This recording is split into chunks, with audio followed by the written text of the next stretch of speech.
Pronto, deu certo, então.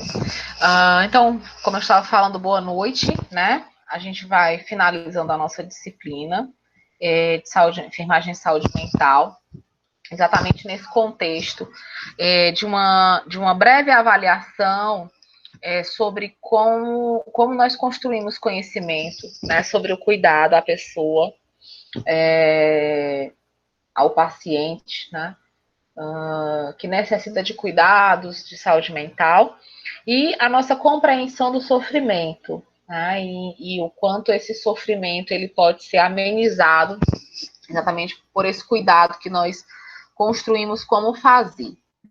E aí a primeira coisa que a gente vai é exatamente a pessoa, né? E nesse intuito do conhecer, a gente entra um pouco na psicologia, né? É a parte da saúde mental que vai analisar a pessoa, né? Os pensamentos, os sentimentos, né?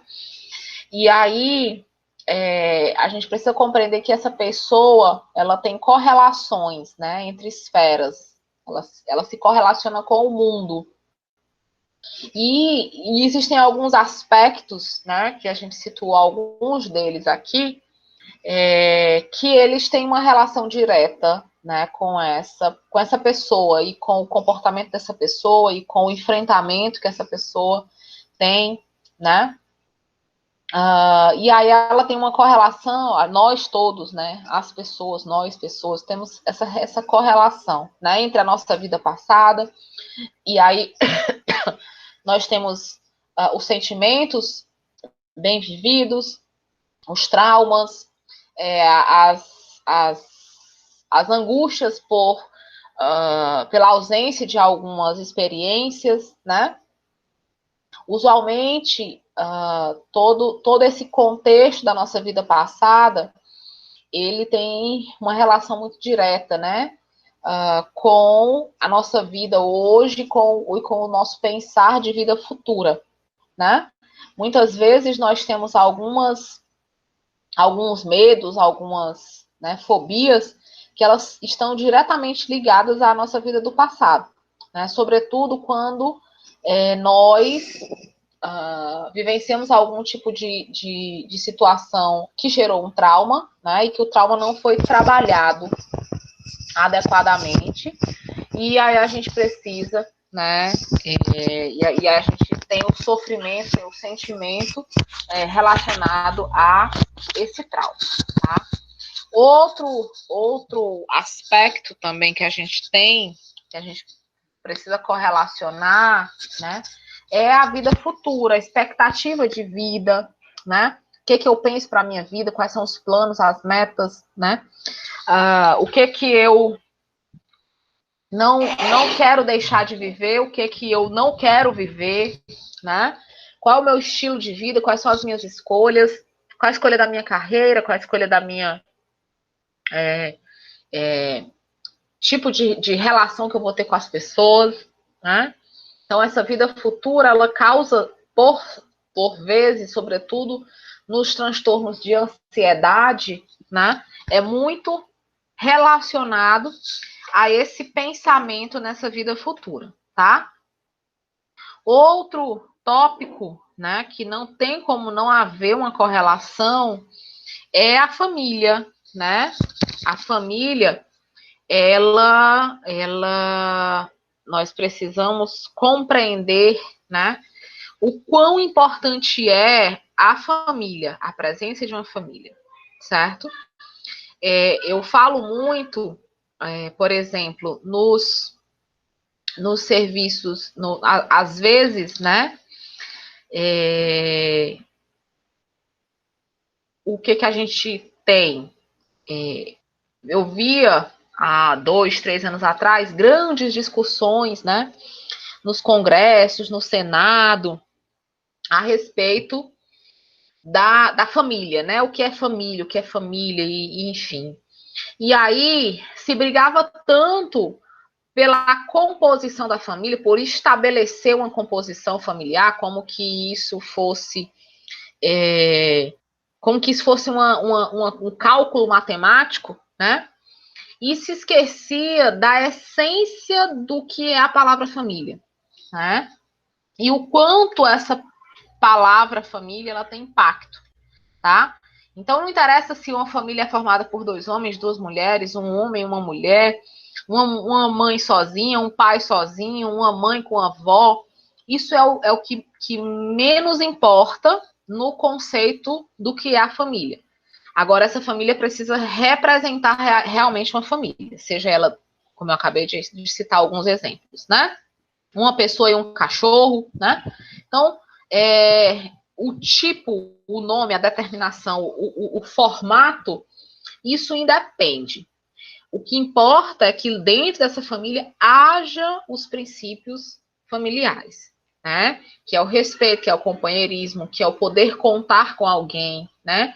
Que é o amor, que é a reciprocidade, né? São sentimentos, não são sentimentos fáceis, né? De se ter para com os outros, mas que são essenciais dentro de uma família, tá? O mundo cultural, né, dessa pessoa, e aí como é que essa pessoa ela pensa arte, ela pensa cultura, né? Quais são os valores que essa pessoa carrega? Esses valores eles estão relacionados à questão cultural dessa pessoa, não estão, né? Em que contexto, em que momento, né? Isso vai surtir algum impacto, né, digamos assim, na vida, né, desse indivíduo. E o que é que isso vai causar de sofrimento para essas pessoas, tá? A pessoa, enquanto um ser político, né, e eu sempre falo para vocês o quanto nós, profissionais da saúde, precisamos ser seres politizados, né? Isso não tem nada a ver com política partidária, tá? O ser político é aquele ser que sabe atuar nas causas, sabe fazer suas escolhas, né? Sabe lutar pelos seus ideais, né? Respeita, né, as diversidades. Então, o indivíduo político, ser político, né, ele é muito mais amplo do que você pertencer a partido A, partido B, partido C, tá? Os papéis sociais, né? Qual é o meu papel social? E a gente, enquanto pessoa, a gente precisa ter uma representatividade social, né? Eu sou a mãe daquela família, eu sou a mãe daquela casa, né? Eu sou a enfermeira, tal. Eu sou o enfermeiro, eu sou o professor, eu sou membro daquela igreja, né? Eu sou o catequista daquela igreja, eu sou o ombreiro daquela igreja, enfim. A gente tem que ter essa ascensão, essa participação, esse papel dentro da sociedade. E aí, obviamente, gente, o trabalho, né? E tem uma frase que ela é meio clichê, mas ela é fundamental no sofrimento humano, que é o trabalho dignifica o homem, tá? O trabalho, seja qual tipo de trabalho for, né? Seja o trabalho doméstico, seja o trabalho fora, seja um trabalho remunerado, seja um trabalho voluntário, seja um trabalho mais rigoroso com relação às expertises, à carga horária, seja um trabalho mais flexível, né? Tipo home office, enfim. O trabalho, ele realmente nos dignifica. E muitas vezes, gente, é ele que levanta muitas pessoas do sofrimento mental, tá? Eu tenho uma pessoa que eu acompanho mais de perto, que ele tem depressão, né? E ele, o que o salva é o trabalho, né? O que ele consegue. Tem momentos na vida dele que a única coisa que ele consegue ver de bom na vida dele é o trabalho. Ele trabalha na área da saúde, então, e a única coisa que ele consegue ver de bom na vida dele, de motivo para ele levantar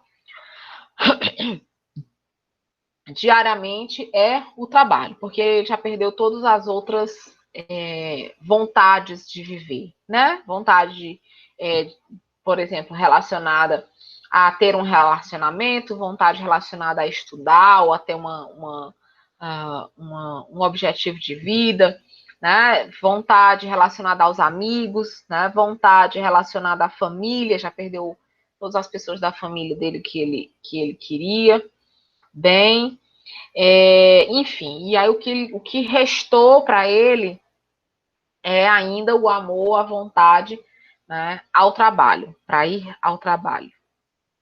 Vida secreta, né? E aí nós seres humanos, tem uma outra frase clichê, né?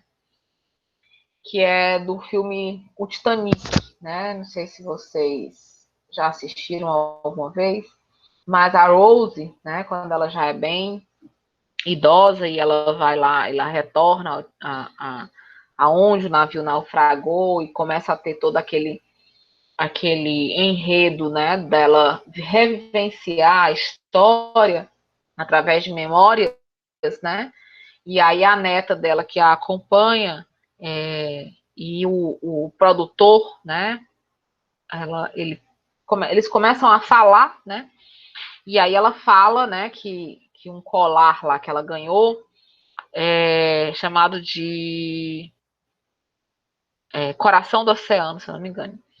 Eu sei que ela fala que a mulher, né, tem um oceano de segredos dentro do coração, né? Mas, obviamente, não só a mulher, né? Todos nós temos, de pequenos a maiores, né? Nós temos uma vida que muitas vezes ela e aí, sobretudo, a pessoa com transtorno mental, né?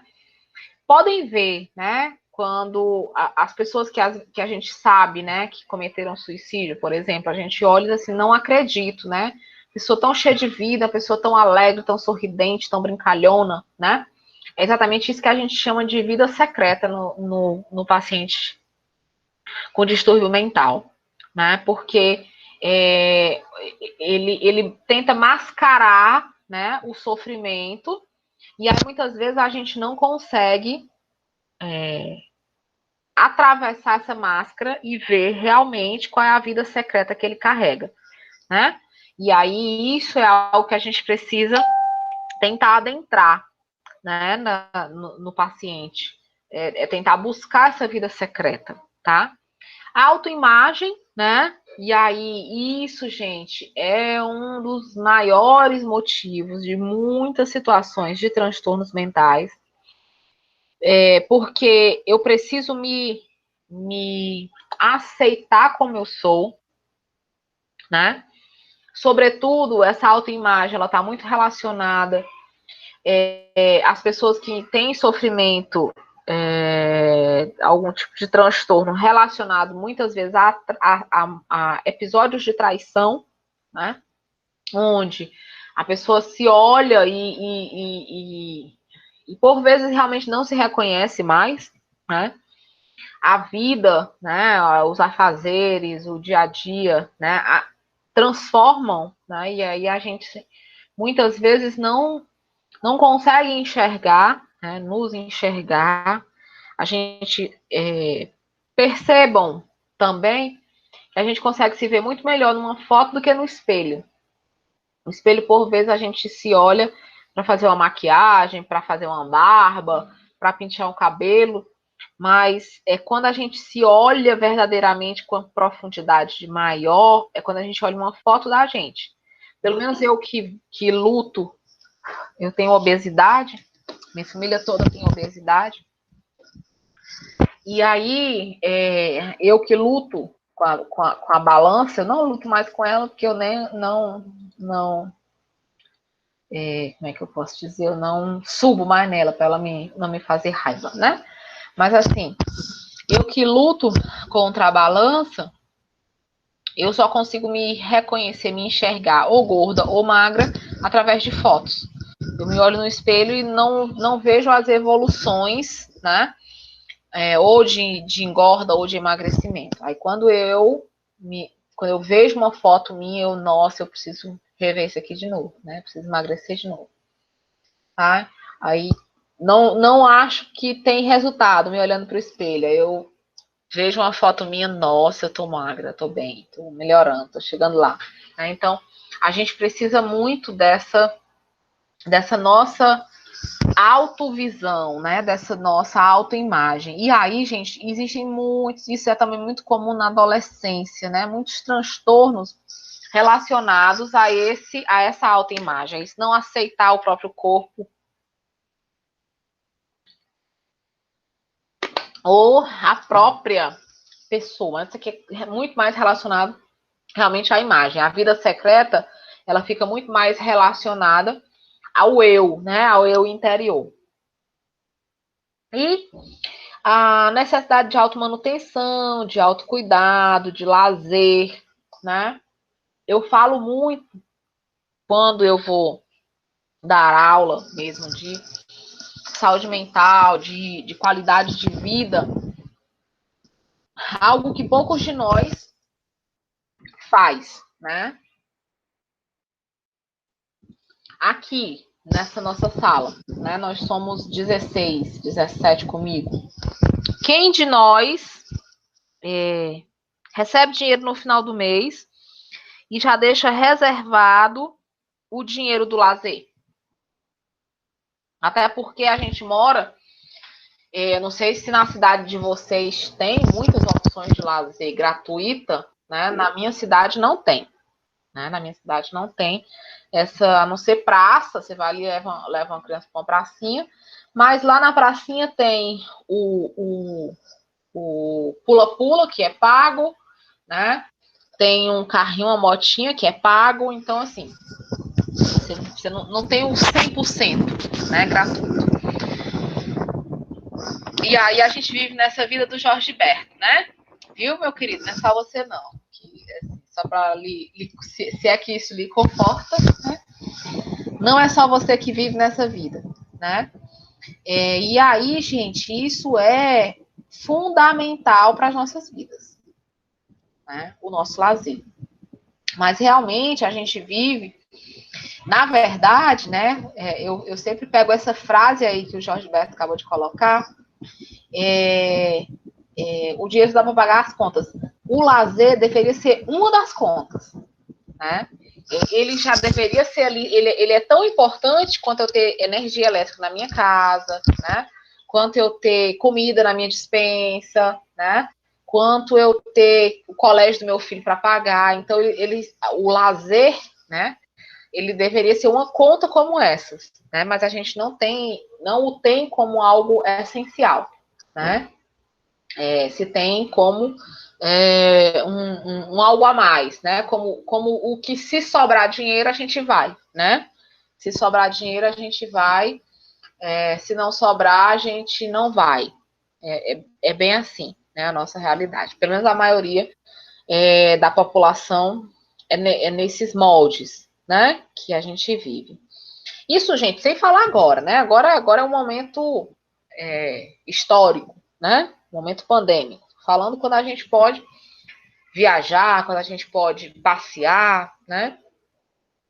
E aí até mesmo as opções pagas, né, de lazer, não é um lazer cultural, né? Não é um lazer que a gente consiga, né, crescer, né? São lazeres muito mais para lazeres de engorda, né? Eu brinco muito. A gente só sai para comer, né?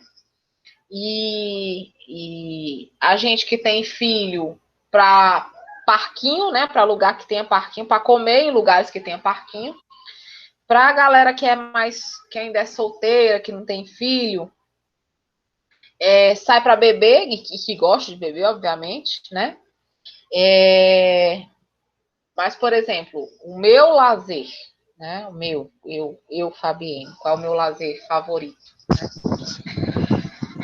Eu gosto de filme, no cinema, em casa, em qualquer que seja o lugar, filme. E eu gosto de dançar, forró, né? Forró pé de serra, forró, enfim. Então, assim, e gosto de viajar, né? viajar muito para qualquer lugar, seja para um interiorzinho, para uma casinha que não tem nem internet. Essa aqui é boa, né? Que ninguém nem acha a gente. É bem simples, né?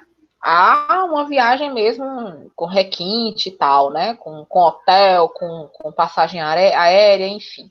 Então, basicamente, são as três coisas, meus três lazeres aí favoritos, né? E aí, gente, nesse contexto, né, do lazer, isso faz parte do nosso autocuidado. A gente também precisa se cuidar, né? Eu até postei uma frase, não sei quem aí de vocês me segue nas redes sociais. Quem não seguir ainda, se quiser seguir, é Fabienne Parente, né? Eu até postei esse final de semana, acho que foi sexta, foi sábado. Só existe uma de você, se cuide, né? Então, assim, é muito nesse contexto, né? Se eu não me cuidar, primeiro que só existe uma e tchau, né? Se uma for embora, uma já era. E segundo que se eu não me cuidar, né? Eu não vou ter autoridade, no bom sentido, para pedir ou para exigir que ninguém cuide, gente, né? Se eu mesmo não me cuidar. Né? Então, para nós mulheres, né? Quanto é bom ir para o shopping fazer compras, né? Quanto é bom experimentar um monte de pares de sapato e levar para casa, claro, né? Quanto é bom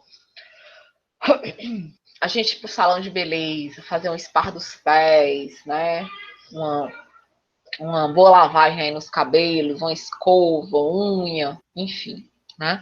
Para os meninos, né? O autocuidado dos meninos às vezes é mais simples, né?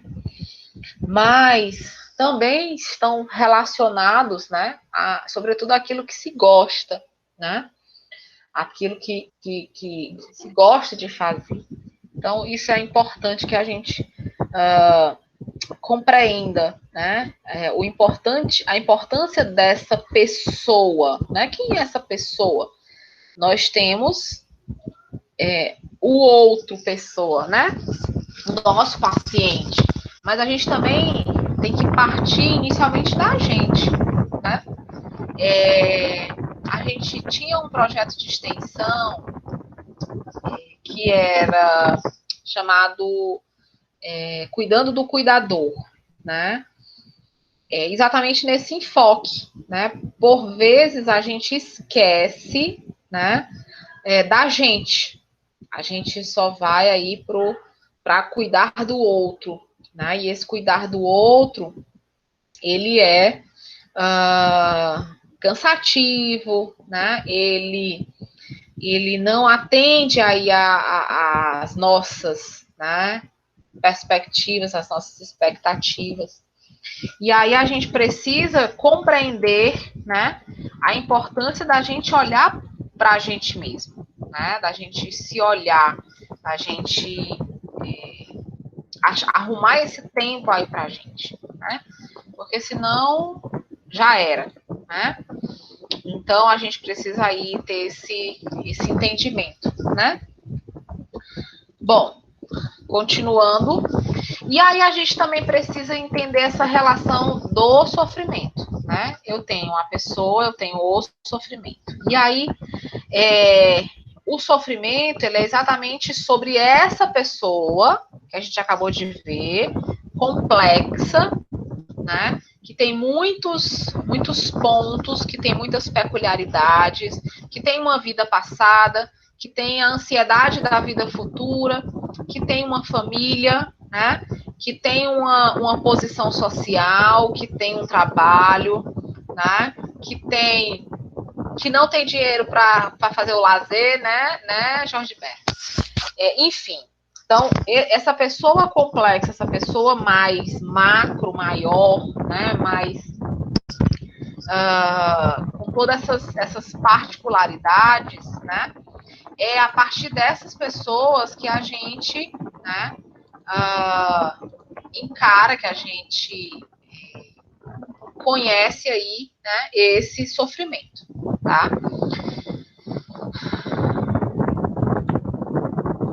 E aí, nesse contexto, né, do sofrimento, é que nós vamos ver, né, os fenômenos que são denominados de doença. Podemos entender a doença como sendo o surgimento de uma nova dimensão. Irá influenciar todas as outras esferas, de acordo com as relações que se estabelecerem entre elas.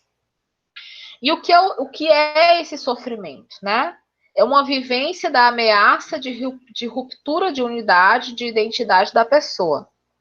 Qualquer que seja a ameaça, né, de ruptura de uma relação, de um emprego, né, de uma escola, de uma relação amorosa, de uma relação, né, pessoal, qualquer que seja essa ameaça dessa ruptura, ela vai causar o sofrimento, tá? Ela vai causar esse sofrimento. A interdependência, né, das pessoas, da família, do território, da sociedade, isso tudo é sofrimento, causa sofrimento. Por quê? Porque, gente, simples. Primeiro ponto, nós somos todos diferentes. Mesmo os irmãos gêmeos univitelinos, eles são diferentes, tá? Segundo, quando se coloca a responsabilidade no outro para as nossas necessidades, a gente vai sofrer. A gente vai sofrer.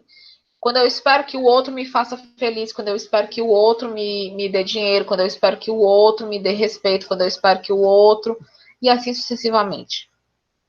Entendem? A gente vai sofrer. A gente não pode. Essa interdependência das pessoas, da família, do território, da sociedade, elas causam sofrimento.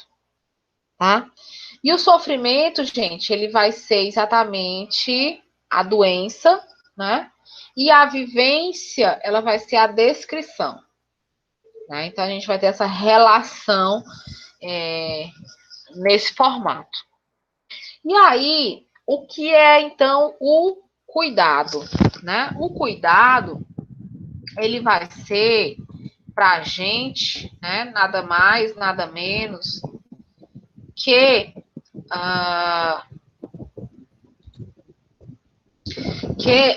a atenção ao conjunto de esferas que compõem a pessoa. E aí se diz, né, por conta desse conjunto, dessa coisa maior, se diz que se tem uma abordagem integral. Tá? Essa abordagem integral, ela é esse conjunto. E suas correlações com a doença existente e ou promotora de doenças. Tá? Então, precisamos ter essa compreensão, né, que esse conjunto, né, que essa pessoa que precisa, né, dessa abordagem integral, é a isso que a gente chama de cuidado, né? E aí eu sempre brinco para as pessoas entenderem o que é cuidado. Quem aí não é de Sobral e antes da pandemia, obviamente, morava aqui em Sobral?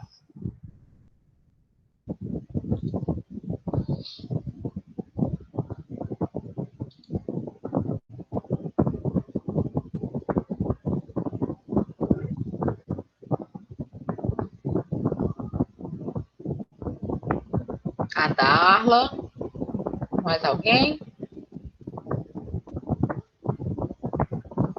E aí, Darla, quando você voltava para a sua cidade, você voltava para a casa da sua mãe? Sim, professora, eu tô na casa da minha mãe, né, presentemente, porque eu trabalhava em Sobral e aí, devido ao lockdown, eu tive que voltar. Pronto.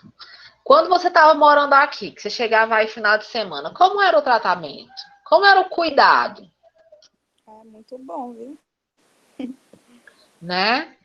Não é um cuidado integral, né? Eu sempre peço para as pessoas, faço essa brincadeira exatamente por isso, porque Se preocupa se a gente está bem vestido, se preocupa se a gente comeu, se preocupa se a gente dorme muito, se preocupa se a gente dorme pouco, né? Se preocupa que a gente engordou, se preocupa que a gente emagreceu, enfim. É um cuidado muito, né? Inclusive, às vezes, minha mãe mandava mensagem perguntando se eu já tinha jantado. Né? Então é mais ou menos nessa linha, né? O Jorge Berto está colocando que é verdade, quando esperamos muito da atenção do outro, né, próximo ou de alguém do nosso convívio, não temos a devida reciprocidade, sempre nos deixa desmotivados, né? Sabendo que quem nos dá o devido valor, né, a nós, somos nós mesmos, né? Então é nesse contexto, viu? É exatamente nessa linha, viu, Jorge Berto? Pois é, como a Darla está aí compartilhando com a gente. Então,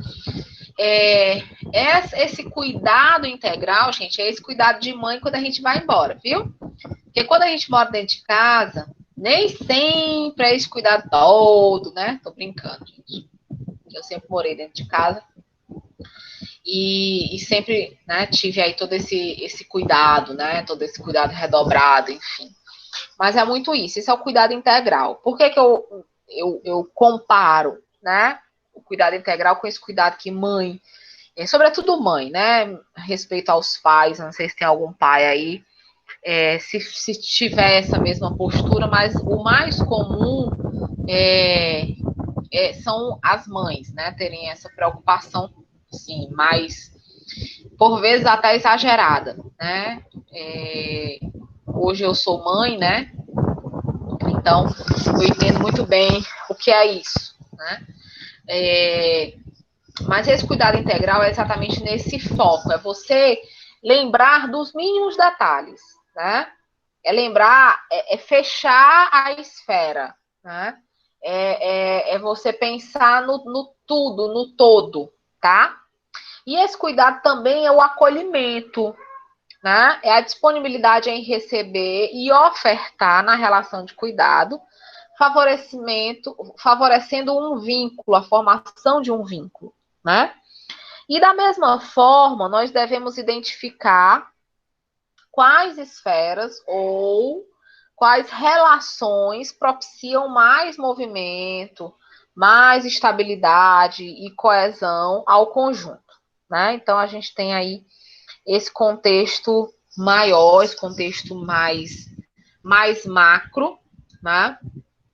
Dessa relação, desse cuidado, né? Desse entendimento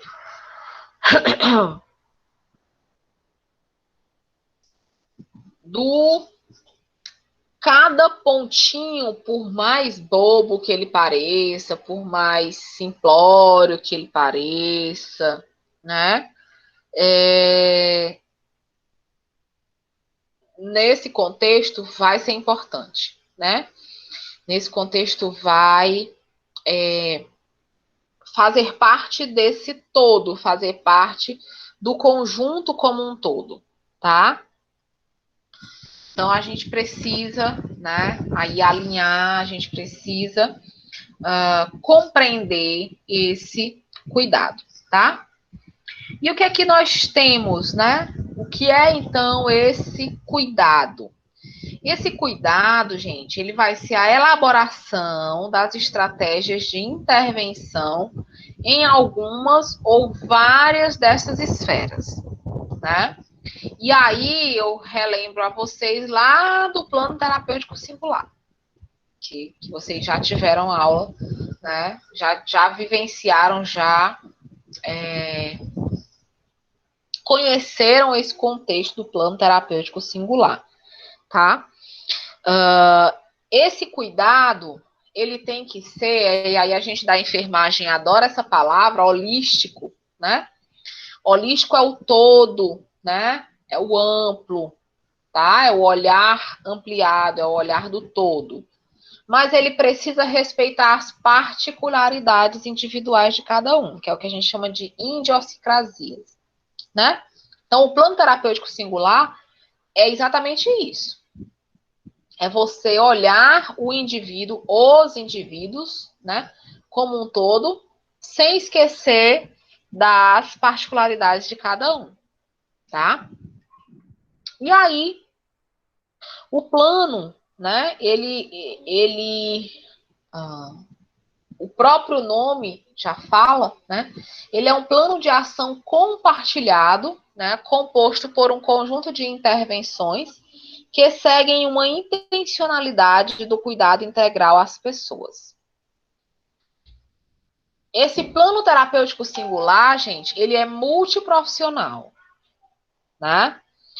Nesse projeto, tratar doenças não é menos importante, mas apenas uma das ações que visam o cuidado integral. Então, eu não vou cuidar só da esquizofrenia do seu Antônio. Eu vou cuidar da esquizofrenia do seu Antônio, mas eu vou cuidar de como é que está a relação dele com a sua família. Eu vou cuidar de como é que está a motivação dele para o trabalho. Eu vou cuidar de como é que está a parte financeira, social, né? Eu vou olhar para todos os aspectos. E aí eu vou olhar para o seu Antônio também, que ele tem uma diabetes, né? Eu vou olhar para o seu Antônio também, que ele não pratica atividade física, né? Eu vou olhar para o seu Antônio e ver que ele tem muita dificuldade, desculpem, de se relacionar com as pessoas, e isso, né, dificulta a aproximação das pessoas para com o seu Antônio, tá?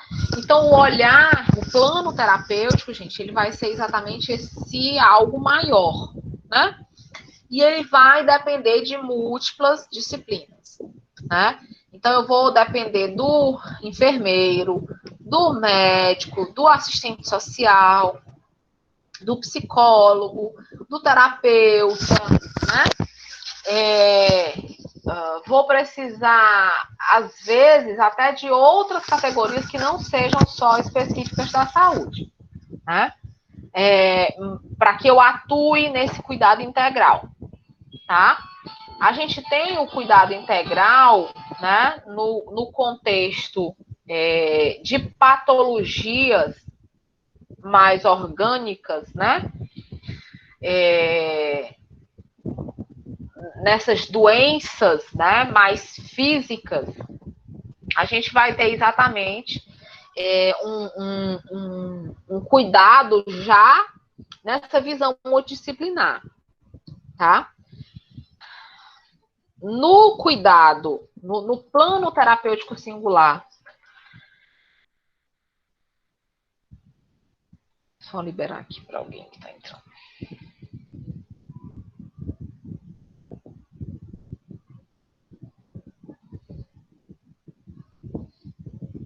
Bom, então, como eu estava falando, o plano, né, até mesmo para uma patologia mais física, né, nós precisaremos dessa atuação multidisciplinar. Quanto mais, gente, quando você envolve, né, a questão da saúde mental, que aí há necessidade de um componente, né, muito maior, muito mais complexo.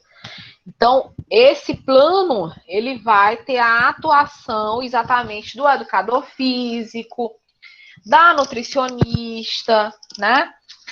Do farmacêutico, para ver a questão das interações medicamentosas, tá? Do médico, do enfermeiro, como de todas essas outras profissões que eu já mencionei anteriormente. Porque tudo isso, gente, vai estar relacionado, tudo isso vai fazer link, né, com a melhoria, né, do quadro desse paciente, tá? Então, o plano terapêutico singular, ele não é algo isolado. E também, gente, ele não pode ser separado, cada qual no seu quadrado, não. Tem que ser todo mundo dentro do mesmo quadrado, com o mesmo objetivo, correndo para o mesmo lado, para a mesma direção. Porque se um puxa para um lado, outro puxa para o outro, não dá certo. Não será um cuidado integral. É um cuidado especial, pode até ser um cuidado especializado, mas ele é fracionado. É igual, gente. Hoje a saúde ela está muito fracionada, né? Você tem o médico, a enfermagem que cuida só do pé, você tem o outro que cuida só da cabeça, do pescoço, você tem o outro que cuida só da mão, você tem o outro, e assim sucessivamente, né? Então, Professora, você tem o enfermeiro. Oi? Quando eu li o artigo, tinha falado sobre o tratamento integral, né? No caso, o psicólogo Sim. fica com a discussão sobre cidadania, como é que ele se enxerga. O enfermeiro já nos cuidados sobre a doença, sobre a higienização. O médico sobre a doença em si, né? Sim. Intervenções. É isso aí que você está falando, no caso, né? Uhum. Mas como assim? Exatamente. Só que aí, Desencontro. qual é a diferença? Não é que vai ficar cada um nesse seu quadrado sem que haja uma comunicação entre eles. Entende? Por isso que eu falo que não pode ser um puxa para um lado, outro puxa para o outro, né? Vamos ter todos o mesmo objetivo. Qual vai ser o objetivo? A melhoria do quadro desse paciente. Para a melhoria do quadro desse Professor, paciente, oi. você teria um exemplo de vida real, um contato, alguma coisa assim, para facilitar, que eu ainda não estou Pronto, entendendo. eu tenho relacionado à patologia. Vou te dar um exemplo. Eu tenho um paciente de UTI, porque em UTI, por exemplo, a gente faz o mesmo processo, né? A gente tem um plano terapêutico, né? E esse plano terapêutico, ele é trabalhado por todas as categorias profissionais. Então, de manhã, existe uma ferramenta que se utiliza chamada de visita multidisciplinar. Dentro dessa visita multidisciplinar é que o plano terapêutico ele vai ser trabalhado, né? E aí vai a visita multidisciplinar, vai o médico, o enfermeiro, o farmacêutico, a nutricionista, o fisioterapeuta, a fonoaudióloga e assim sucessivamente, né? Todos os profissionais. Sim. Passando leito a leito.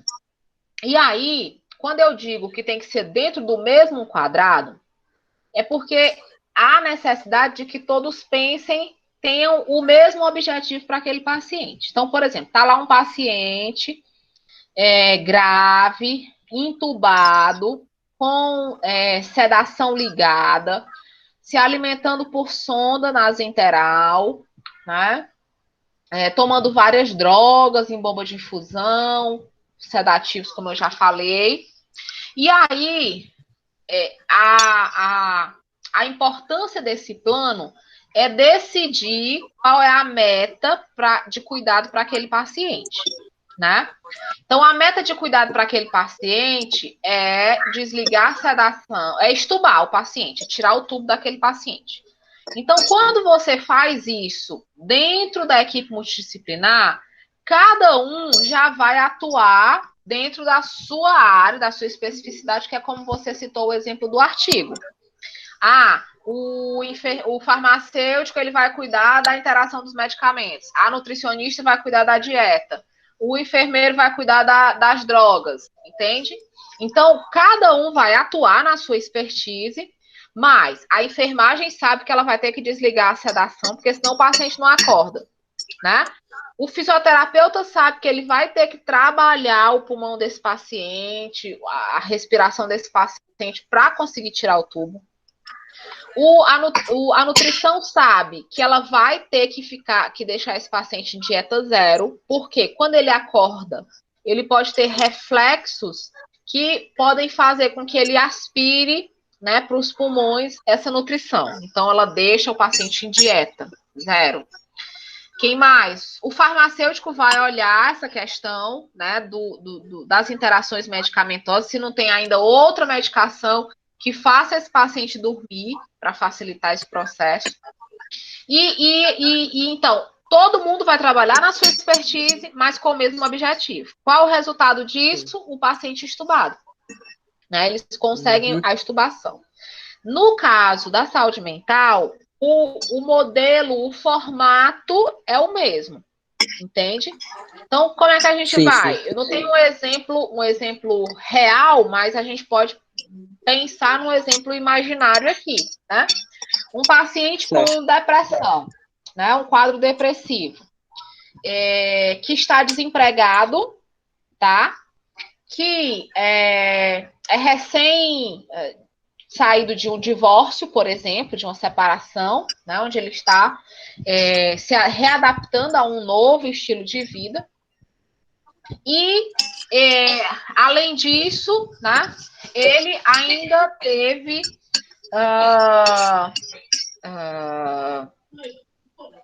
alguma patologia física mesmo que ele precise de um processo de reabilitação, né? Então, a gente vai lá. Aí, o que é que eu vou ter? A assistente social, ela vai ter que ir atrás, que buscar meios, né, para que esse paciente consiga recuperar um emprego, arrumar um emprego, né?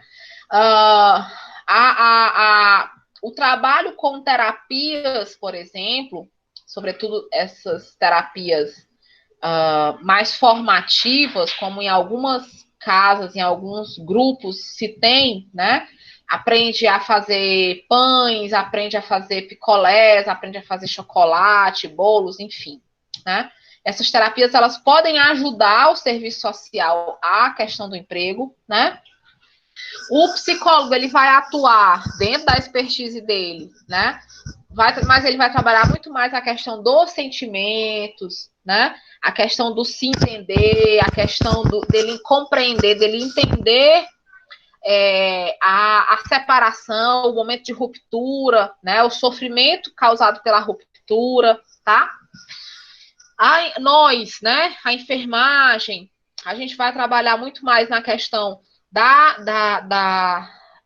do autocuidado dele, né? Com relação realmente a banho, né, a higiene corporal, o aspecto dele, porque isso vai impactar lá no serviço social, quando ele for buscar um emprego, né? Isso vai impactar lá na psicóloga, quando ela for trabalhar essa autoimagem que a gente acabou de ver, entende?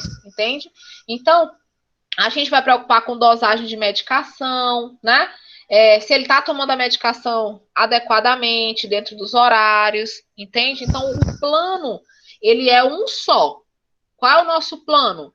Nosso plano é cuidar desse paciente. Qual é o objetivo desse plano? Que ele consiga se recuperar, sair do quadro de depressão em um mês, digamos assim. Então, vamos todos trabalhar juntos, porém, cada um na sua expertise, né? Porém, atuando cada um no seu quadrado, né? Mas todo mundo dentro de um mesmo quadrado. É como se fosse um papel milimetrado, né? Não sei se vocês já viram um papel que faz eletrocardiograma. É um papel todo milimetrado, todo cheio de quadradinhos menores dentro de um quadrado maior, né? Então, é nesse contexto, tá? Tá, Rodrigo, Luiz? Então, como a gente estava falando nessa questão do plano terapêutico, acho que agora ficou bem claro, né, para todos, tá? E a importância desse plano terapêutico, né? Gente, ó, não se faz nada sem plano, sem planejar.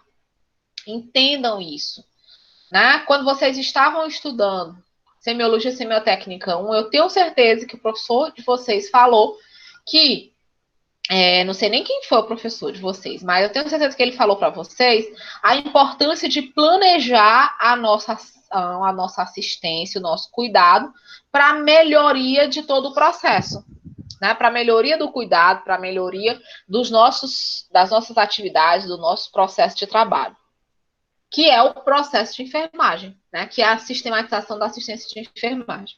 Então, do mesmo jeito, né? Em qualquer que seja a patologia, gente, a gente precisa entender que é importante que a gente trabalhe em equipe, e eu acho que eu já falei para vocês quando a gente estava vendo os grupos terapêuticos, que a importância da multiprofissionalidade, né? Hoje em dia, gente, foi-se o tempo que a enfermagem ela fazia tudo, tá? Há 30, 40 anos atrás, o enfermeiro de 30, 40 anos atrás, ele fazia todos esses papéis, certo? Ele era o assistente social, ele era o fisioterapeuta, ele era o farmacêutico, ele era o nutricionista, tá? Hoje em dia, ele era o educador físico. Hoje em dia, não é mais assim, certo? Hoje em dia, a gente tem que compreender a importância de todos nós dentro desse processo, né?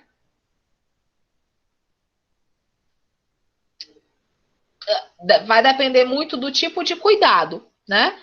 A parte espiritual, gente, ela é fundamental, tá? A parte espiritual, fortalecimento espiritual. Lembram desse caso que eu falei para vocês, né? Que eu tenho uma proximidade? É exatamente em todos os aspectos que eu falo para ele, toda vez que eu converso com ele. Que a gente precisa fortalecer o trabalho dele, que é algo que consegue resgatá-lo.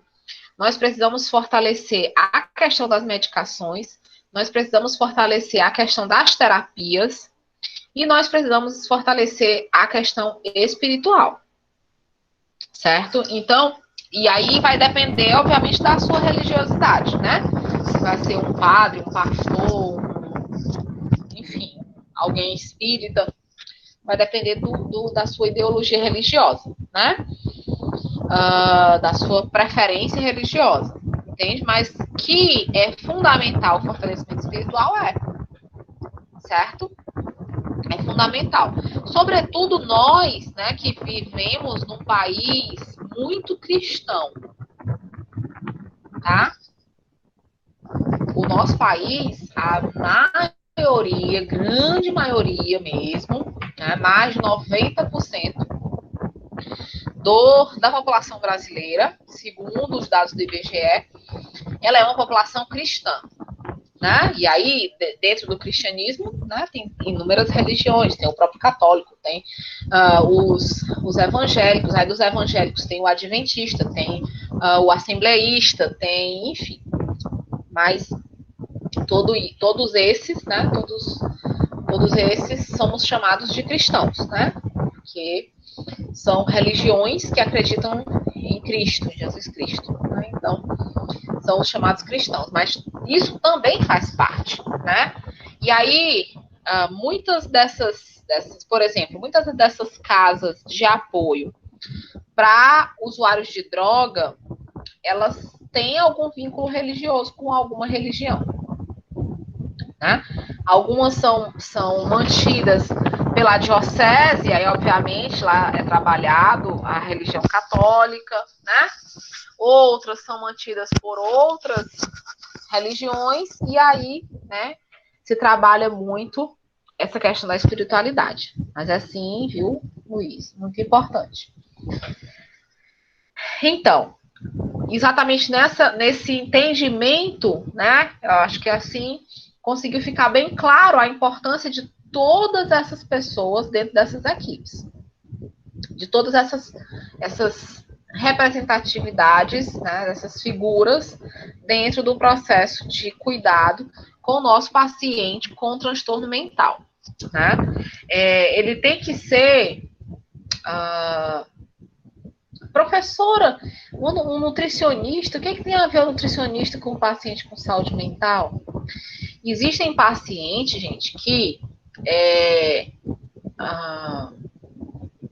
tomam determinados tipos de medicamentos que alteram o metabolismo, que alteram o controle, né, a homeostase hidroeletrolítica, tá?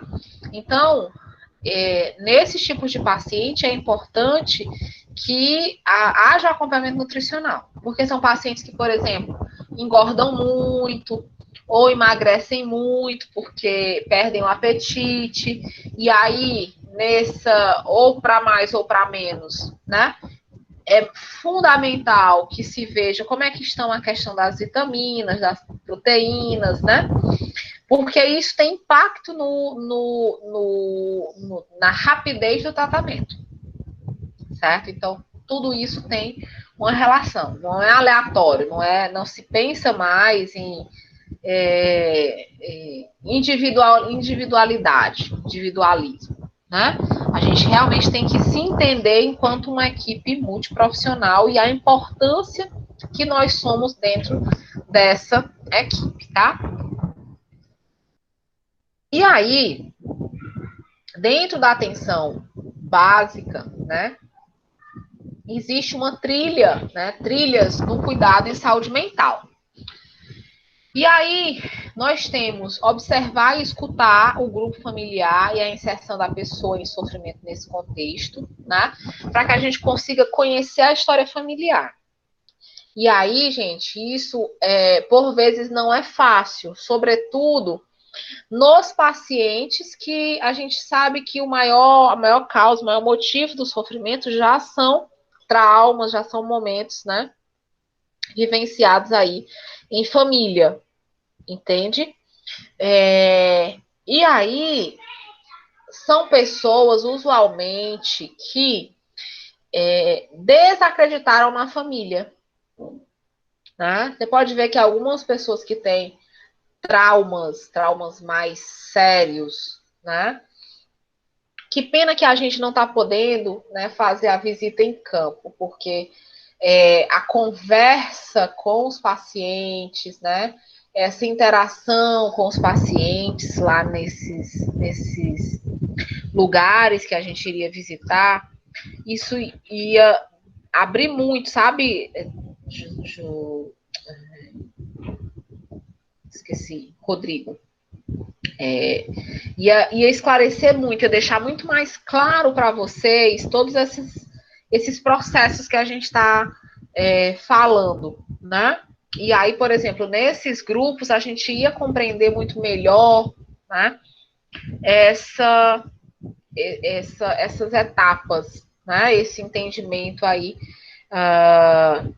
que se faz necessário, né, para a gente trabalhar o outro, né?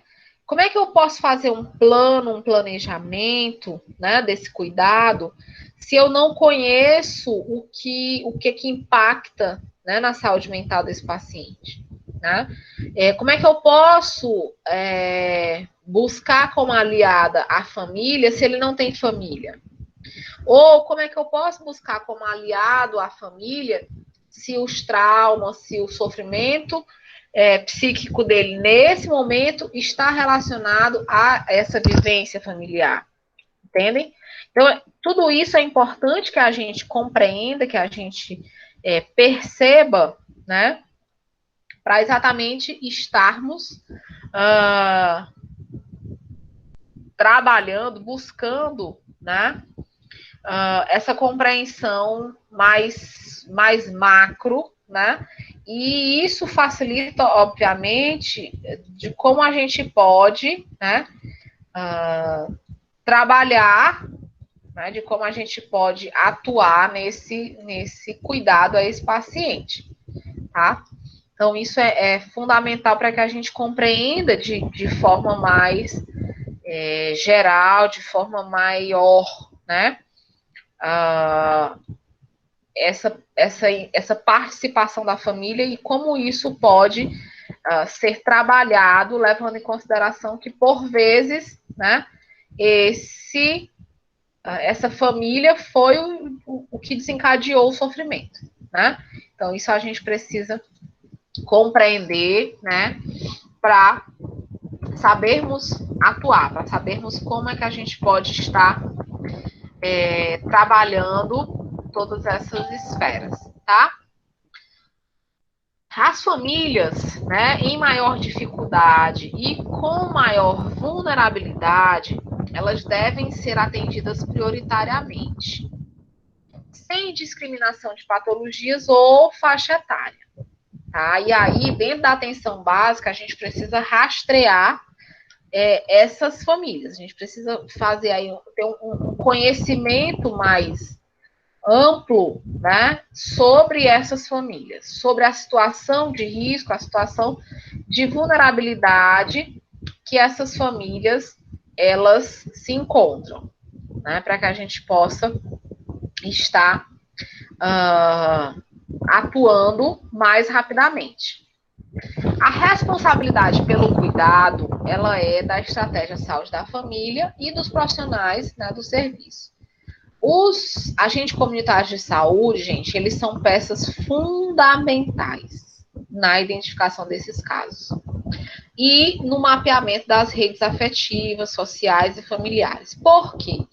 Gente, porque o ACS, um dos princípios, né, do ACS é que ele pertença àquelas comunidades, né? Ele seja inserido dentro daquela comunidade. Por exemplo, quando se trata de uma família usuária de drogas, né? A família inteira usuária de drogas, não tem ninguém melhor do que o agente de saúde para saber disso, tá? O agente de saúde, gente, ele é aquele vizinho que ele precisa ser fofoqueiro mesmo, entende? Em que sentido, professora? Não denegrindo a figura do agente comunitário. Pelo contrário, gente, acabei de falar que eles são peças fundamentais, né? Mas no sentido de que ele vai saber sempre um pouquinho do todo, entende? Então, ele sabe qual é a família que tem violência doméstica, ele sabe qual é a família que tem usuário de droga, ela sabe qual é a família que tem histórias, tem suspeitas, né, de violência sexual, entendem? Então, ela tem esse conhecimento. Por quê? Porque ela é vizinha, ou porque ela conhece a vizinha do vizinho, entende? Ela está ali naquele meio. Ela está ali inserida naquela comunidade.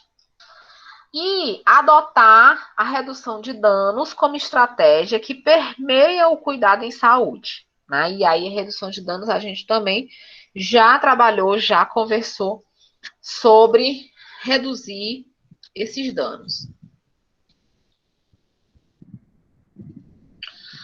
Em situações de intenso sofrimento psíquico, né, a gente vai ter fragilidade dos laços familiares e sociais, né? Essa fragilidade, gente, ela precisa ser trabalhada, né? Quando se trata, por exemplo, de violência doméstica, né? Como é que se ajuda, né?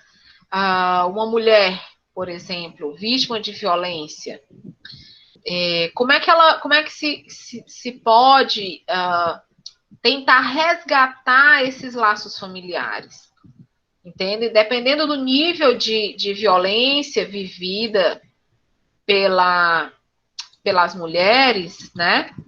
É difícil, às vezes, esse resgate, né? Mas, em algumas outras situações, é possível, né? Sobretudo nas situações mais iniciais, né? E aí, esse laço, gente, familiar, é óbvio que ele vai ser importante, né? Agora, tem que haver uma separação, uma visão, né? Senão você vai colocar o cordeiro na boca do lobo, de volta, entende? Então, tem que haver uma avaliação, né? Dentro dessa família, para realmente tentar perceber se esses laços, o quão frágeis esses laços estão, tá? A agudização da sintomatologia, dificuldade de manejo por parte da equipe multiprofissional, a internação de curta permanência, ela é um recurso previsto, né? O que deixou de existir, né, foi o entendimento, a visão de que o paciente com necessidade de cuidado em saúde mental, né, o paciente em sofrimento psíquico, ele só tem, a única saída dele é se internar, né? Isso é o que foi desmistificado na reforma da saúde mental. Mas, em alguns casos, né, e aí, estatisticamente em algumas cidades, sobretudo os pacientes que são usuários de droga, eles necessitam de um período de internação, né? Usualmente se trabalha muito para que essa internação ela tenha curta permanência, né? Mas ela é um recurso que está previsto dentro aí dessa trilha do cuidado em saúde mental, certo? E, obviamente, nós vamos buscar privilegiar os pontos da rede, né? Leitos de hospitais gerais, emergências gerais, né? O CAPS 3 ou CAPS AD3 são exemplos, né, desses lugares onde se vai buscar essas internações de curta permanência, tá? Há, gente, diversas formas de cuidado que os ACS e a equipe da atenção básica já sabem e que podem ser usadas no cuidado em saúde mental. Mas, obviamente, é preciso estar aberto a este cuidado, né? Isso não é algo simples, a gente vai precisar ampliar, buscar de forma mais ampliada, né, esse cuidado.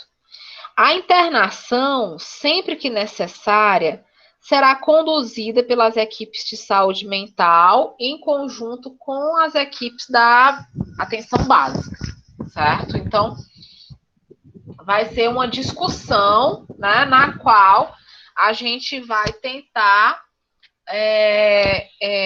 solucionar, achar qual é o melhor caminho, tá? Gente, só um minutinho, tá bom? Por favor.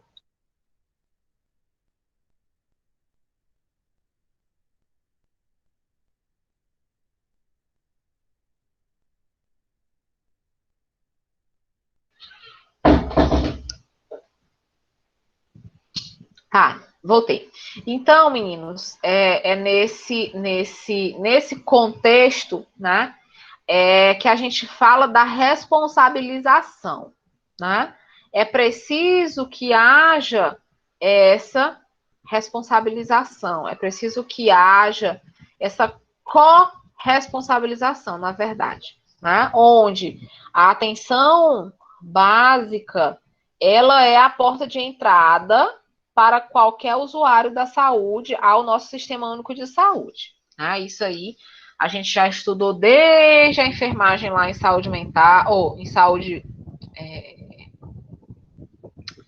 coletiva, né? A gente já estudou lá em políticas de saúde. Então, a porta de entrada para qualquer que seja o serviço é a atenção primária, né? Dentro da saúde mental, a gente tem outras portas, né? Que vão estar aí, além da unidade de saúde, vão estar as UPAs, vão estar o CAPS, né? Vão estar as unidades de atenção de serviço especializado. E nós, né, dentro desse contexto da atenção à saúde mental, né, e dessa busca pela tentativa, né, da não internação, mas nas situações onde se perceber, né, como indispensável essa internação de curta duração, a gente, né, vai ter esses pontos da rede como pontos de apoio. Há essas diversas formas, né, de cuidado que os ACS e a equipe da atenção básica já sabem, né, e que elas se utilizam a gente não pode, gente, se fechar por conta da reforma psiquiátrica com relação à internação. A internação, ela sempre que necessária, né, ela vai ser conduzida nesse conjunto de corresponsabilização, né, e ela precisa, gente, sobretudo, de um acompanhamento muito de perto. Então, se eu sou o enfermeiro da atenção básica e o meu paciente, seu Antônio, que é da minha área, ele instabilizou, agudizou e precisou, né, ficar internado lá nos leitos do doutor Estevam, eu vou precisar monitorar a saída desse paciente. Doutor Estevam, quando esse paciente sair, eu preciso saber, né? E aí, da mesma forma, se colocar como suporte para a alta desse paciente, para exatamente que a gente alcance essa curta permanência na internação. Dentro ainda dessas trilhas do cuidado, o território, né? E aí vocês também já viram lá na saúde coletiva que o fundamento da organização da atenção básica é o território, né? E o que é esse território? É o lugar onde as pessoas vivem e constituem suas subjetividades e suas relações, né? Então, esse território, né, dentro da atenção básica, ele não é só um território geográfico, né? Não é só para eu saber aqui qual a minha área de extensão dessa unidade, mas também para que a gente consiga evidenciar, buscar como se constitui a vida dentro desse território. É um território que eu tenho tráfico de drogas? É um território que eu tenho prostituição? É um território que eu tenho muito crime? Que eu tenho muito homicídio? É um território que eu tenho muito desemprego? Entendem? Baseado nisso, né, a atenção básica, ela vai desenvolver, né, vai buscar desenvolver tecnologias leves, intervenções, né, para possibilitar, para configurar ou desconfigurar ou reconfigurar esse território. Tanto de forma mais individual, para aquele indivíduo lá que já tem um transtorno de saúde mental, para aquele indivíduo que já tem um sofrimento psíquico, né, que já está em acompanhamento por conta desse sofrimento psíquico, mas também para que eu consiga, né, atuar de forma mais intensa, né, nessa reconfiguração, desconfiguração, enfim, certo? E aí esse processo, gente, é um processo meio que de ruptura. Nem sempre ele vai ser um processo fácil, né? Mudar, gente, não é um processo fácil. Nós sairmos da nossa zona de conforto e irmos para um novo enfrentamento, isso é difícil. Que é essa desconfiguração, essa reconfiguração, né? Então, dentro aí do território, né, dentro do conhecimento prévio que a atenção básica ela precisa ter desse território, ela vai precisar atuar, ela vai precisar configurar, desconfigurar, reconfigurar, enfim, esse território, tá? Conseguiremos fazer isso sozinhos? Jamais, né?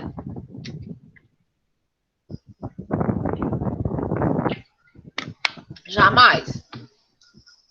Exemplo, como é que a gente vai conseguir tirar um dependente químico, né? Fazer com que ele se recupere do transtorno, certo? Sem se mudar daquele bairro, se mudar daquele território. Ação difícil, né? Ação difícil. Então, precisa-se estabelecer ações, intervenções para aquela área. eu vou conseguir, eu enquanto enfermeira lá da unidade, vou conseguir acabar com o crime organizado que tem lá? Acabar com as populares bocas de fumo que tem no meu território? Claro que não, né, gente? Primeira coisa que você for se meter com algum desses figurões assim, a primeira coisa que você sai de lá é morto, né? A gente, quanto profissional da saúde. Então, o que a gente vai precisar? A gente vai precisar buscar outras formas, intervenções, né? E aí, por vezes, uma das saídas é a internação, tá? Por vezes, uma das saídas que se tem para esse tipo de situação vai ser o período de internação curta, tá? Bom, a saúde mental na atenção primária, né? A gente tem que o elo, na verdade, o vínculo e o diálogo necessários, eles não são só uma característica da saúde mental na atenção primária. Eles são uma característica da atenção primária. A formação de vínculo, por isso, gente, que o nome é saúde da família, tá? Programa Saúde da Família, o médico da saúde da família, o enfermeiro da saúde da família, para que haja a formação desse vínculo. Para que eu saiba quem é a minha enfermeira, quem é o meu médico, tá? Quem é o meu enfermeiro, quem é o meu psicólogo, quem é ali da minha área, para que eu conheça. Então, esse vínculo, ele se faz muito necessário. E aí, esse vínculo, gente, ele só ocorre com alguém que a gente confia. E aí, vocês precisam buscar essa criação de vínculos, essa formação, né? Com os pacientes, para que haja essa interação, né? Para que seja possível realmente uma formação de vínculo. De vínculo, gente, de confiança, de vínculo de respeito, de vínculo para que o paciente saiba a quem recorrer, mas o ideal é que não haja uma formação de um vínculo afetivo. Porque tanto sofre o paciente como sofremos nós profissionais, tá? Então a gente precisa ter um limite, um limiar aí nessa formação de vínculo. Basicamente, o que é que vai potencializar, né, nesse conjunto? O acolhimento no território. Gente, vocês andam na casa de alguém que não lhes acolhe bem? Do mesmo jeito, gente. Não pensem que os pacientes, eles vão entrar, eles vão participar. Olha que desenho lindo. Parabéns, viu, amor? Muito lindo. Vá. Mamãe, Oi. aqui é uma casa de 3 quartos.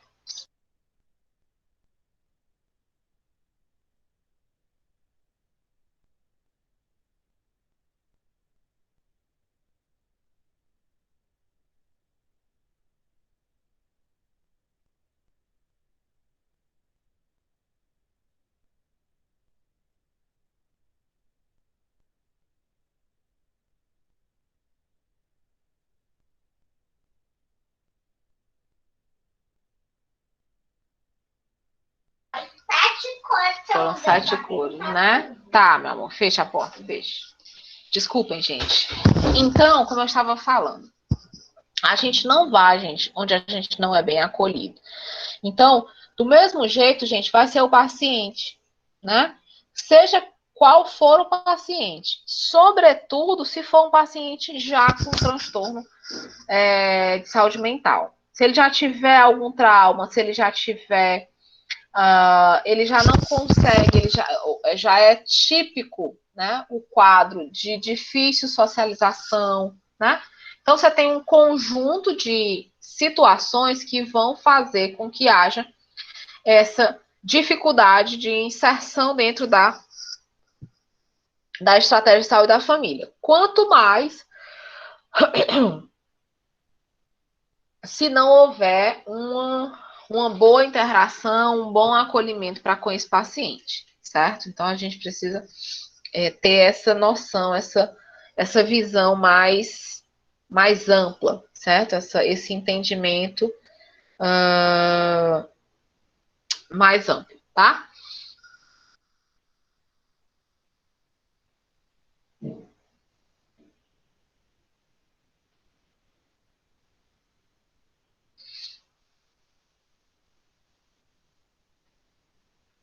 Então, né? A Gabi está compartilhando com a gente que tem uma prima que tem toque, ela não gostava de ficar na casa dela, né? Exatamente por conta de não ser bem acolhida, né? E aí, isso é muito, muito comum, tá? Eu não sei se eu já falei para vocês, na minha família, do lado do meu pai, né? Eu tenho 3 primos que têm filhos autistas, tá? E aí, o que acontece, né? Vocês, né, devem saber o que é ter um filho, né? Autista, né? E como é que, por vezes, o comportamento dessas crianças autistas é peculiar, né? E aí, elas, assim, obviamente, não em toda casa que eles levam, mesmo sendo casas da família, né? Que eles levam os filhos, né? Exatamente porque não tem esse acolhimento, né? Como você acabou de colocar. E aí, esse acolhimento, ele é fundamental, né? Você compreender, né? As patologias, né? Compreender o comportamento, compreender qual é a resposta, né? Então, tudo isso vai fazer, né, a diferença. Tudo isso vai ter um impacto aí nesse processo, né? E o acolhimento, gente, ele é fundamental, tá? Um acolhimento na unidade de saúde, ele muda tudo, né? Ele vai fazer toda a diferença, certo? Bom, outra questão, né, que pode interferir nessa formação do vínculo é o usuário é atendido onde está, né? O atendimento da necessidade e não só da demanda, certo? Então, isso também vai ser importante. Se eu consigo ver, né, esse paciente para além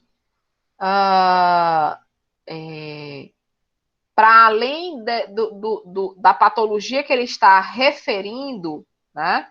Se eu consigo ter essa visão mais ampliada, né? Obviamente, eu vou aí sim ter uma possibilidade maior, né? De compreender,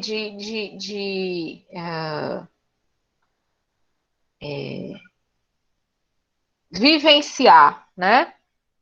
Esse atendimento, tá? Então, o usuário, ele vai olhar e dizer assim, o inverso também pode acontecer, né, gente? Mas ele vai olhar e dizer assim, poxa, eu cheguei aqui com a dor de cabeça e você está pensando que eu posso, né, estar ansioso porque estou desempregado? Nossa! Então, essa visão ampliada, né,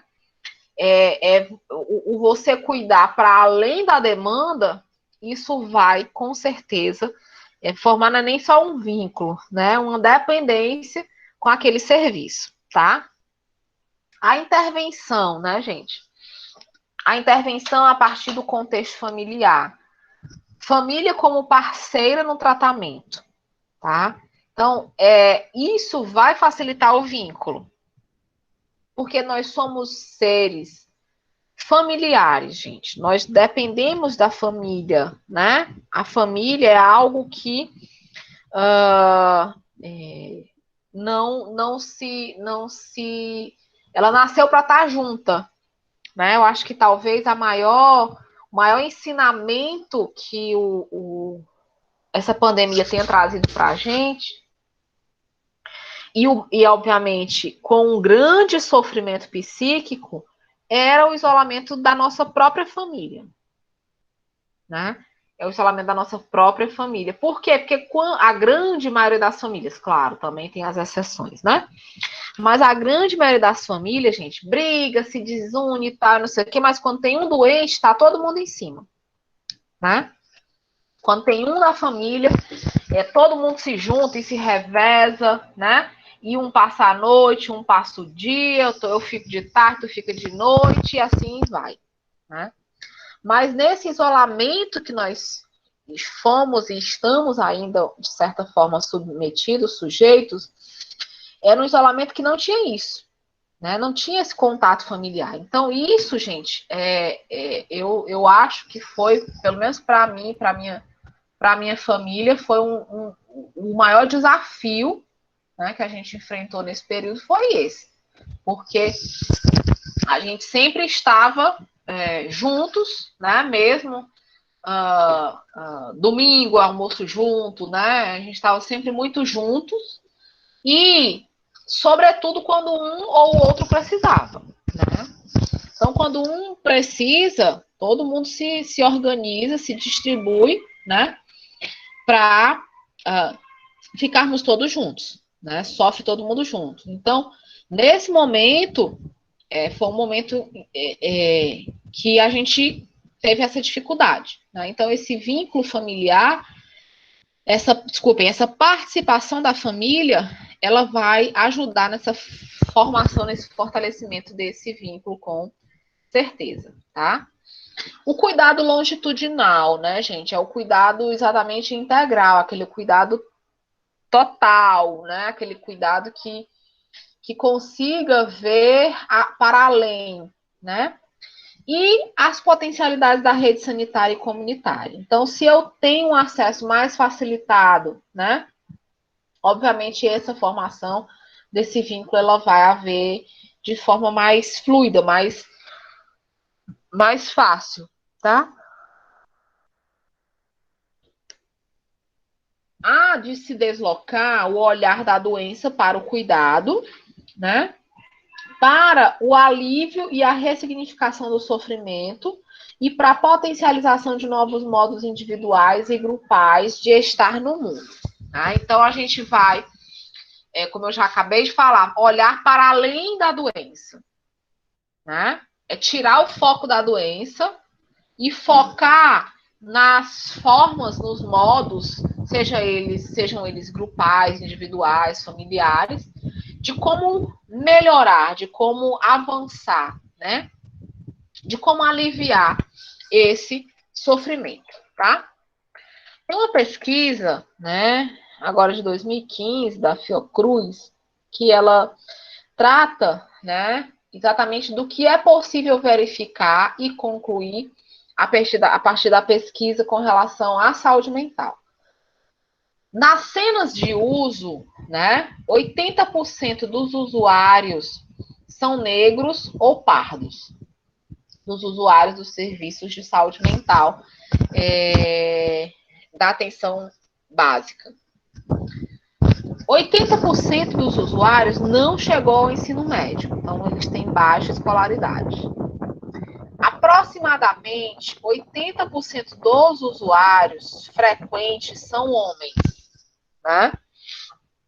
E aí é um dado importante, gente, porque nas outras especialidades médicas, até mesmo na geral, né, a população que mais frequenta os serviços não é o homem.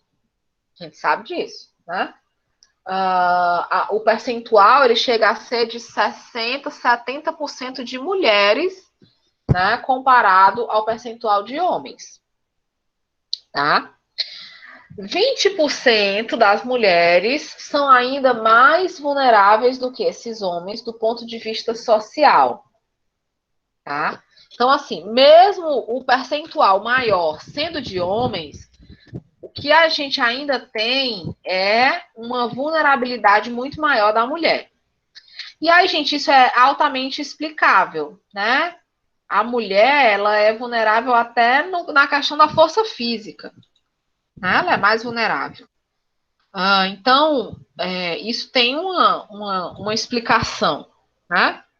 Das mulheres ouvidas, quase metade relatou violência sexual e práticas de prostituição para comprar droga ou se sustentar.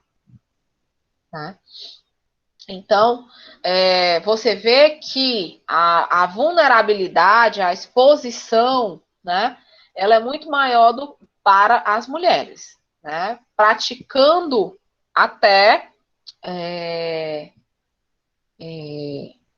situações, né, nas quais talvez para outras situações elas não realizassem, elas não fizessem aceitassem, né? Os usuários de crack ou similares, né, é de adultos jovens com idade média de 30 anos, certo? Então, são bem jovens, né? Porque se a idade média é de 30 anos, quer dizer que eu tenho jovens bem jovens e eu tenho jovens adultos, né? Então, a média aí é de 30 anos de idade. Ainda na mesma pesquisa, o tempo de uso de crack está em torno de 8 anos. Tá? E isso, gente, assusta porque contradiz as notícias comumente veiculadas de que o crack e os seus similares teriam sobrevida necessariamente inferior a 3 anos de consumo. Tá? Então, esse é um cenário, né, onde os nossos pacientes eles vão ter mais anos de sofrimento, tá? Com essa dependência, tá? Aproximadamente 40%. Isso pode se dar, gente, por conta das manipulações do crack, né? A gente sabe que, como isso é um comércio, isso é um mercado, né? A venda do crack. E aí você vai ter crack de boa qualidade e crack de péssima qualidade, né? E aí sorte, talvez, a de quem tenha menos dinheiro para comprar e esteja consumindo o crack de baixa qualidade, né? E aí, nesse crack de baixa qualidade, vai implicar exatamente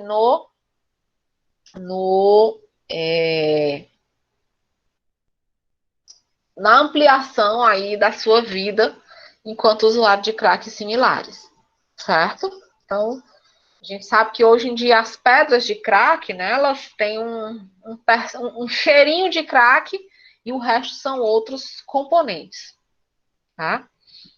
Aproximadamente 40% dos usuários no Brasil encontravam-se em situação de rua. E aí isso é uma realidade nacional, né?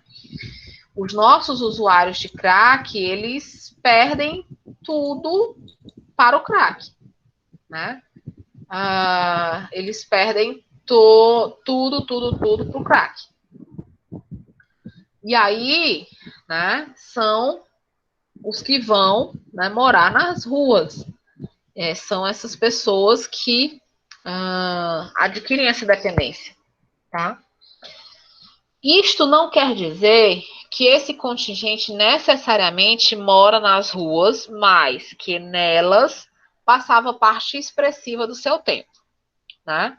Então, assim, esse grupo de usuários de crack, ou eles estão na rua por uma opção, né, por estar lá no momento de uso da droga, ou realmente pela condição, né, de vida que eles deixaram a sua vida ser levada.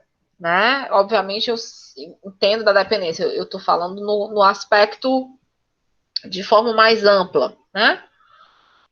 Atividades ilícitas, né, como o tráfico de drogas e furtos, roubos e afins, foram relatados, né, de 6,4% e 9% dos usuários, respectivamente. Não se observou serem as principais fontes de renda, né, a dos usuários de crack e ou similares. A forma mais comum de obtenção de dinheiro são provenientes de trabalhos esporádicos e autônomos, né? Isso afirmou 65% dos entrevistados. Tá? Então, são pessoas que têm ali trabalhos mais temporários, né? Trabalhos, os populares bicos, né? É com esse dinheiro, né, que eles compram o crack e os seus similares. Entre os usuários, quase metade relataram ter sido detidos no último ano. Tá? Então, é algo, né? A presença, né, de HIV/AIDS nesses pacientes, assim como a tuberculose, né, é bem maior que na população em geral, né? E aí a gente tem, exatamente pelas próprias condições de vida. A gente sabe que o usuário de crack, né, ele usualmente também tem dependências, né, de outras drogas e drogas injetáveis, né, bem como a própria promiscuidade que a gente acabou de ver, né, ela também faz aumentar a prevalência, né, de HIV, transmissão de HIV. A falta de alimentação, a falta de uma moradia adequada, né, eleva os casos de tuberculose, tá? Então, é um problema que ele não é sozinho. O maior problema das substâncias psicoativas diz respeito ao álcool e ao tabaco, né? O crack é uma questão emergente e importante, que se manifesta mais fortemente pelo fato, né, dele ter esse impacto social tão maior, tão amplo, porque ele ganha espaço, né, por ser um problema de saúde pública, sobretudo pela ótica mais moralista, né, do usar drogas, enfim. E 80% dos ouvidos apresentou interesse por tratamento. É recorrente aqueles que disseram ter interesse em voltar a estudar, conseguir emprego e ter um lugar onde morar. Tanto pelo perfil de vulnerabilidade, quanto pelas manifestações dos entrevistados, né, fica evidente o aspecto social relacionado às drogas e a necessidade de articulação intersetorial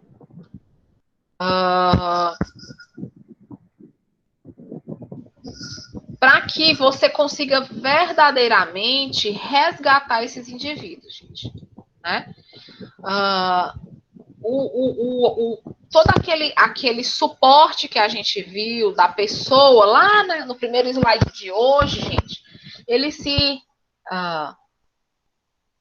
consolida, né, digamos assim, exatamente aqui, né, com esse resultado aqui apontado por essa pesquisa, tá, gente?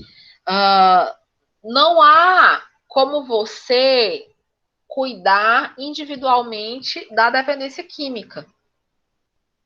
E só da dependência química. Você vai ter que cuidar da dependência química, você vai ter que cuidar para reinserir essa pessoa dentro da sociedade. Você vai ter que atuar com ações para trazer novas perspectivas para essa pessoa, porque por vezes, gente, por exemplo, sobretudo se for uma cidade do tamanho de Sobral, né,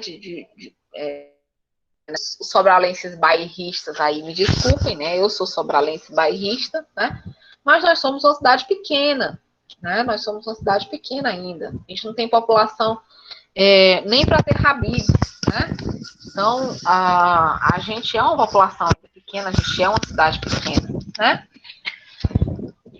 Nesse contexto, a gente se conhece, né? Muito. Ah, eu conheço fulano, que é cunhado de fulano, que é amigo do fulaninho, que é dependente químico. Então, a gente sai se conhecendo, né? E isso, o que isso afeta, o que isso impacta, né?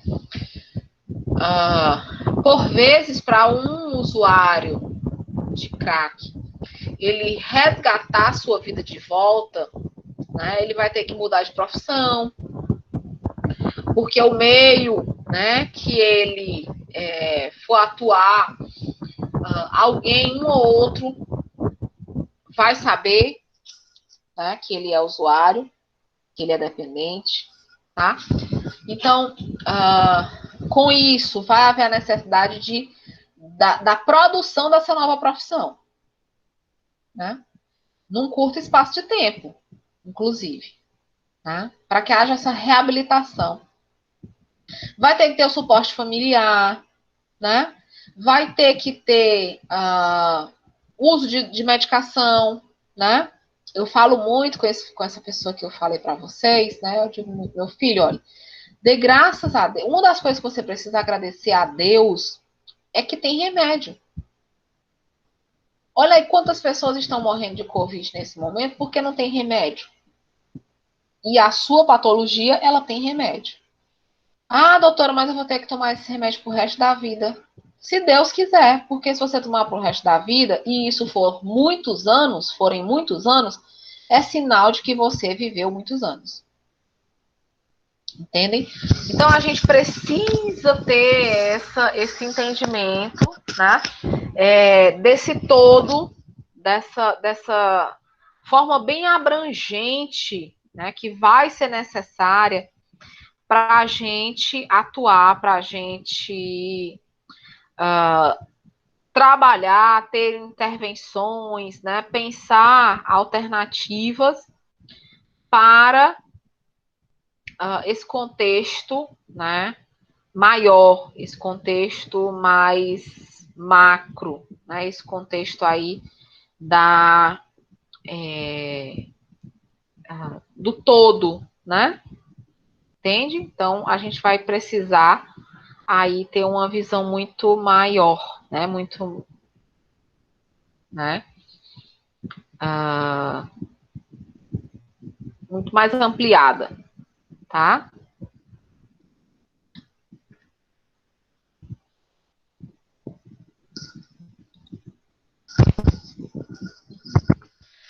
E aí o cuidado em saúde mental na atenção básica, né?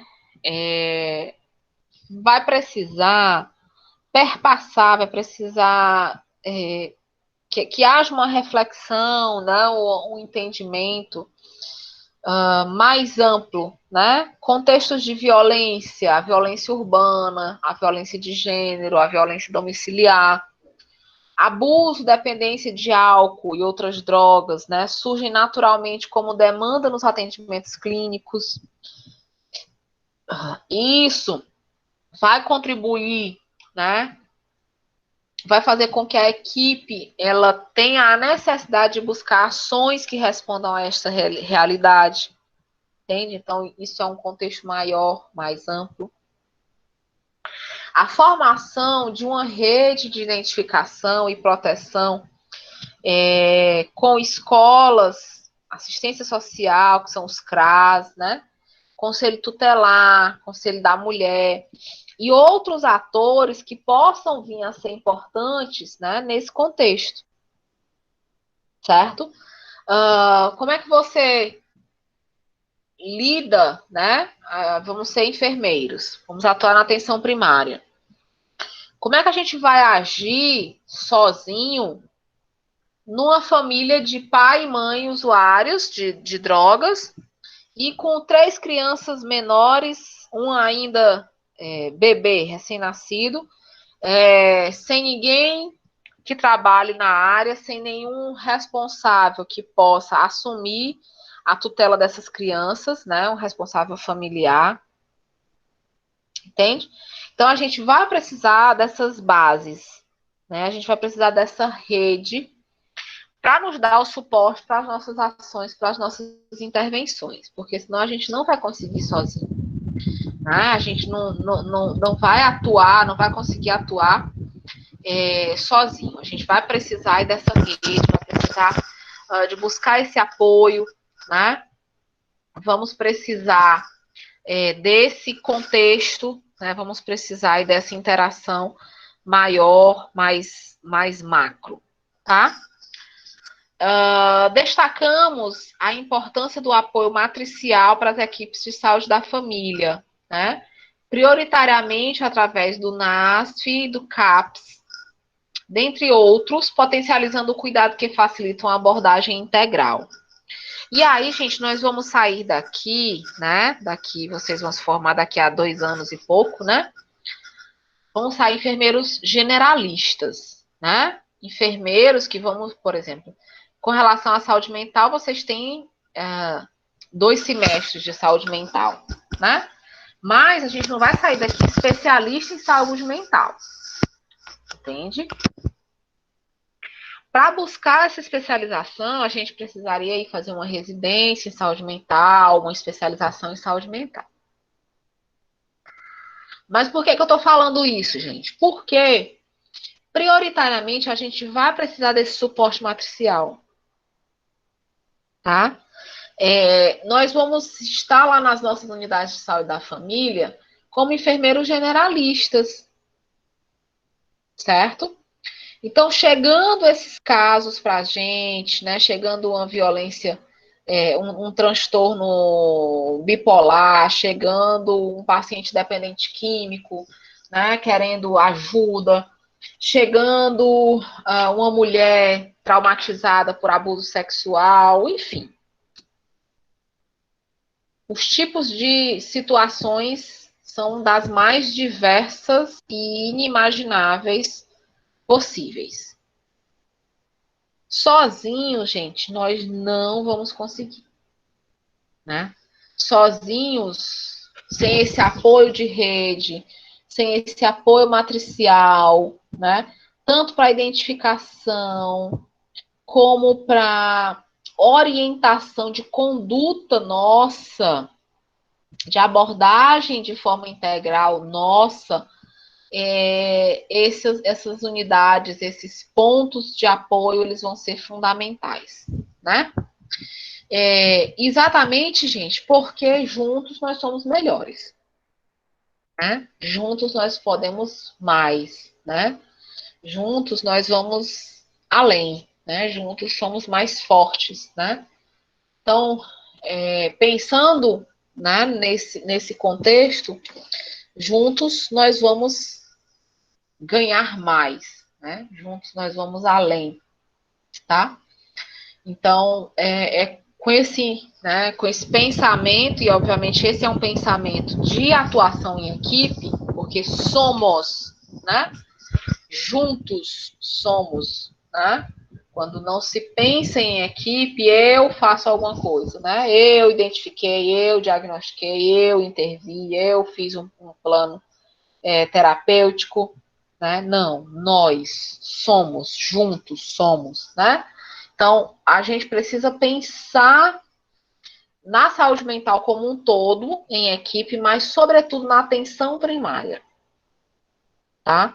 Atenção primária, não há como se fazer atenção primária voltada para a saúde mental ou se fazer saúde mental dentro da atenção primária sem pensarmos nessa união, nesse juntos, certo? Dúvidas, perguntas?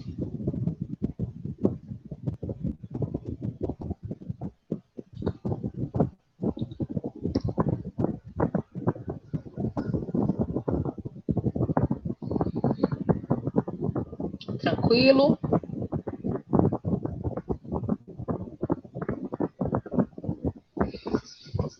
Tranquilo? Tranquilo. Professor, Oi. eu não sei se vai dar. Não sei se você vai acatar o pedido, mas é um pedido, entendeu? Tipo, os alunos, eu como aluno, né? Eu não tenho, digamos, uma ideia realmente como funciona realmente a saúde mental. Por mais que você me Uhum. diga tal coisa, praticando, né? Só que existe várias outras doenças, outras abordagens, né? Sim. Depois das apresentações, ou até mesmo antes de terminar a disciplina, você poderia trazer alguém que trabalha na área do curso do CAPS, um enfermeiro, Sim. para falar sobre. Posso estar vendo quem eu vejo sim, viu? Vou ver bem Para relatar direitinho. melhor para a gente Pronto. E como é que aí funciona. eu combino direitinho com vocês, viu? Pode deixar, ótima sugestão, tá? Com certeza, nada melhor do que alguém que vivencia isso diariamente para trazer essa experiência para vocês, né? Com E depois certeza. das apresentações, talvez depois da terceira P. Vou procurar aqui alguém bem dessa área para trazer para conversar com a gente, sim, viu? Pode deixar. Acatada, viu? Bom, meninos, eu vou aqui fazer a chamada, mas aí eu queria ver com vocês como é que estão os seminários. Tudo tranquilo? Já fecharam aí todas as equipes? Hum?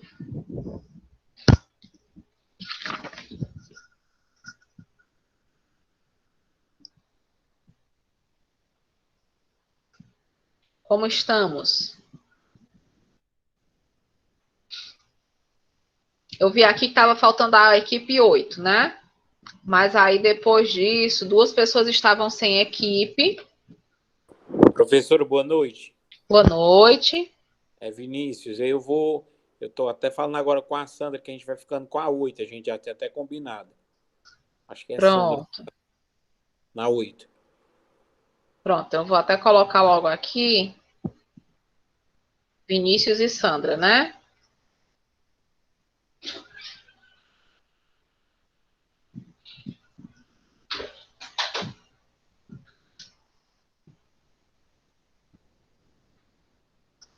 Pronto, então só recapitulando aqui o que a gente tem, né?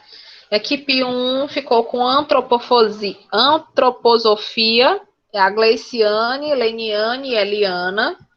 Equipe 2, terapia comunitária integrativa, a Thaís, Stephanie e Lidiane.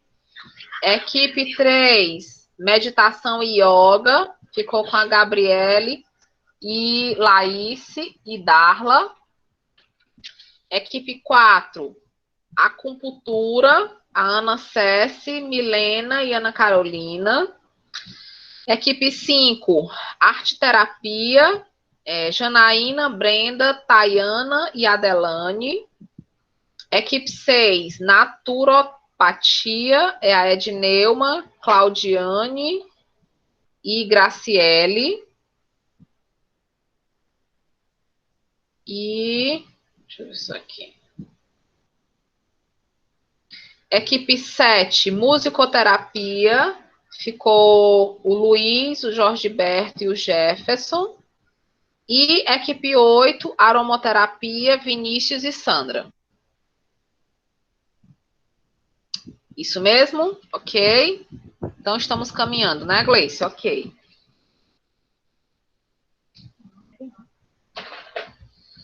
Então, pronto, meus queridos. Acabei de mandar aí no grupo, só fechado, né? Se ainda tiver alguém que não tem grupo, né, pode ainda entrar no grupo 8 para que fiquem todos os grupos de tamanho igual, né? Então, se alguém ainda procurar, a gente ainda tem o grupo 8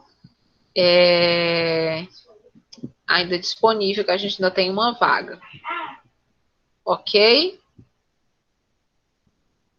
Isso, Luiz. Próxima semana agora já começa as apresentações. Então, do grupo 1 ao grupo 4, vão ser já as apresentações na próxima segunda, certo? E do grupo 5 ao grupo 8 serão na próxima segunda, ok?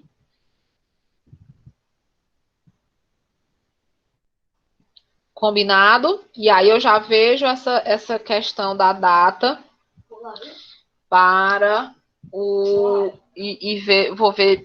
vou me inteirar quem é que está muito afiado nessa questão para passar a experiência para vocês sobre saúde mental, tá bom?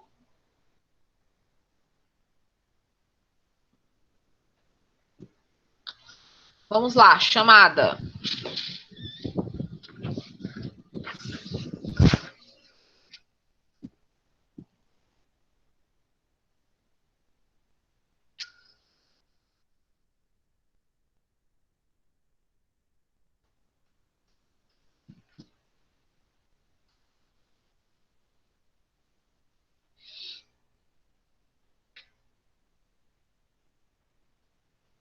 Adelane, Ana Carolina, Ana Cessi, Presente, professora. Presente. Presente, Antônio professor. Jefferson, Brenda, Presente. Claudiane, Presente, professor. Edneuma, Eliane, Presente. Presente, Francisca Tayana. Presente, professor. Pode sim, deixa eu só parar essa gravação logo.